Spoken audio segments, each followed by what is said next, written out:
কিছু বন্ধুত্বের সম্পর্ক অন্যরকম হয়। আপনি করে কথা বলা, সম্মান রেখে চলা, একে অন্যের বিপদে পাশে থাকা। হ্যাঁ, সেই বন্ধুর বাড়িতেই আজকে যাচ্ছি আমরা। প্রতি বছরই সে গ্রামের সব মানুষদেরকে ইফতারি করায়, আর আমরাও পরিবার সহ সবাই চলে যাই তার কাছে। খুব খারাপ সময় আমরা একসাথে পাড়ি দিলেও এখন আলহামদুলিল্লাহ ভালো সময় পার করি। তার বাড়ির পাশে একটা ফকিন্নি নদী আছে, সেখানে আমার পা না ভিজালে একদমই ভালো লাগে না। আসসালামু আলাইকুম, কেমন আছেন সবাই? দেরি হয়ে গেছে অনেক, আরো সকালে বের হতে হতো। আমরা এখন বের হয়েছি প্রায় 1টা বাজে। আলহামদুলিল্লাহ আমাদের 3টা গাড়ি নিয়ে বের হয়ে যাচ্ছি। সবাই বলে এই MX-5 গাড়িটা ছোট হওয়াতে আমার জন্য ভালো হয়েছে। আমি আর কি খুব কমফোর্টেবল ফিল করি আমার এই ছোট্ট গাড়িটাতে। বরের পিছনে পিছনে চলে যায় যেখানে খুশি, আর আমার সাথে থাকে আমার প্রিয় মানুষ তামান্না। 1 ঘন্টার মধ্যে রাজশাহী থেকে বাগমারাতে চলে আসি, কারণ তার বাড়ি হচ্ছে বাগমারা। এসে দেখি বেচারি এত বেশি ব্যস্ত, সে তো সময় দিতে পারতেছে না, তারপরও চেষ্টা করছে যেন আমি মন খারাপ না করি। রান্না বান্নার বিশাল বড় আয়োজন করেছে। প্রত্যেক বছর যেন মানুষের সংখ্যা বেড়েই যাচ্ছে। আলহামদুলিল্লাহ তার খুশি দেখে আমার এখন ভীষণ ভালো লাগে। তার এই খুশিটাই আমি সারা জীবন চেয়েছিলাম।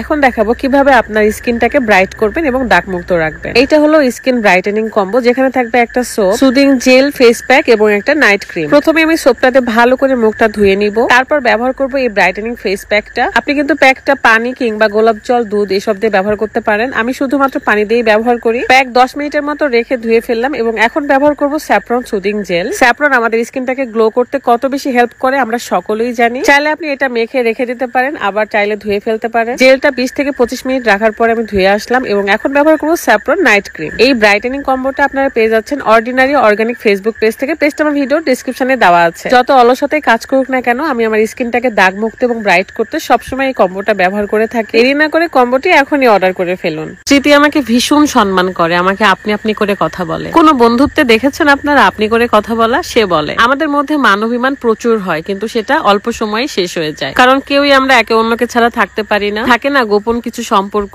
গোপন ভালোবাসা, ঠিক সেরকমই দুপুর থেকে সন্ধ্যা পর্যন্ত আমরা এদিক সেদিক ঘুরে বেড়াই, দেখাশোনা করতেছিলাম যে কোথায় কি হচ্ছে না হচ্ছে। তার বাড়ির পাশে একটা মাছের আড়তও আছে, যেটা দেখে আমি মাছ দেখতে যাচ্ছিলাম, কিন্তু আমার রোজাটাই হালকা হয়ে যাচ্ছে, কারণ পানি এত বেশি ঠান্ডা ছিল আর আজকে এত বেশি গরম, এত বেশি রোদ ছিল। রাজশাহীতে তো প্রচুর গরম ভাই। বাড়ির প্রত্যেকটা মানুষই অনেক বেশি ব্যস্ত। আমি এক সময় ঘরে থাকছি, আবার এক সময় বাহিরে ঘুরে ঘুরে দেখছি সময় কত তাড়াতাড়ি চলে যায়, তাই না? এই তো কিছুদিন আগে আপনারা কিন্তু এখানকার রমজানের ইফতারি ভিডিও দেখেছিলেন। একটা কথাই বলবো, আপনারা সকলে এই স্মৃতির জন্য দোয়া করবেন। মেয়েটা অনেক বেশি পরিশ্রমী, অনেক স্ট্রাগল করছে, অনেক ধৈর্যশীল একটা মেয়ে, আর তার এই সুদিনে কিন্তু আমরা সবাই তার পাশে আছি। আসলে সুখের বন্ধু কি আসল বন্ধু হয়? আমার কাছে মনে হয় না। আমাদের দুঃখের সময় যারা আমার পাশে থাকে তারাই কিন্তু আসল বন্ধু। যারা জীবনে স্বার্থের জন্য আসে, বেইমানি করে, তারা কিন্তু আপনাদের আসল বন্ধু হতেই পারে না। আমি তো স্মৃতির পেছনে পেছনে ঘুরে বেড়াচ্ছিলাম যে কি কাজ করতে হবে, হেল্প করব, বাট সেই সবকিছু একা হাতেই করছে। বাড়ি ভর্তি মানুষ দেখলেই যেন অন্যরকম ভালো লাগে। আলহামদুলিল্লাহ আমিও আমার গ্রামে কিন্তু একটা বড়সড় ইফতারি করতে যাচ্ছি, তখন আপনারাও সবকিছু দেখতে পারবেন। হ্যাঁ, এখন আপনারা অনেকেই বলবেন যে এগুলো দেখানোর কি আছে? কেন দেখাবো না বলেন? কিছু কিছু জিনিস দেখাতে হয় মানুষকে ইন্সপায়ার করার জন্য। আমরা কিন্তু দেখেই শিখি, আমরা কিন্তু না দেখে না শিক্ষা পেয়ে কিছুই করতে পারি না। বাড়ির সব মানুষরাই আমাকে ভীষণ ভালোবাসে, যেন মনে হয় এই বাড়ির আমি একজন মেয়ে। স্মৃতির বাড়ির পাশে একটা নদী আছে যেটার নাম ফকিন্নি নদী, আর এখানে আসলে আমি পা ভেজাবোই ভেজাবো। মাশাআল্লাহ এত সুন্দর ওয়েদার ছিল এই সময়টাতে। সারাদিন গরম ছিল, বাট এই সন্ধ্যার আগ দিয়ে অনেক ভালো লাগছিল। অনেকে এসেছি আমরা এবং আমার সাথে সাথে সবাই ছিল। এত স্নেহ, এত ভালোবাসা পেয়ে আসলে নিজেকে ধন্য মনে হয়। আসলে সমালোচনা করে কি লাভ বলেন? আমার নিজের কাজের কৈফিয়ত কিন্তু আমার নিজেকেই দিতে হবে। সবাই যে যার মতো ভালো থাকি, ভালো হয়ে চলি, এটাই কিন্তু মানুষ চায়, আর এটাই জীবন। বিদায় নিচ্ছি এখন আমি। নেক্সট ভিডিওতে কিন্তু সম্পূর্ণ ইফতারি ভিডিওটা দিয়ে দিব। আল্লাহ হাফেজ, আসসালামু আলাইকুম।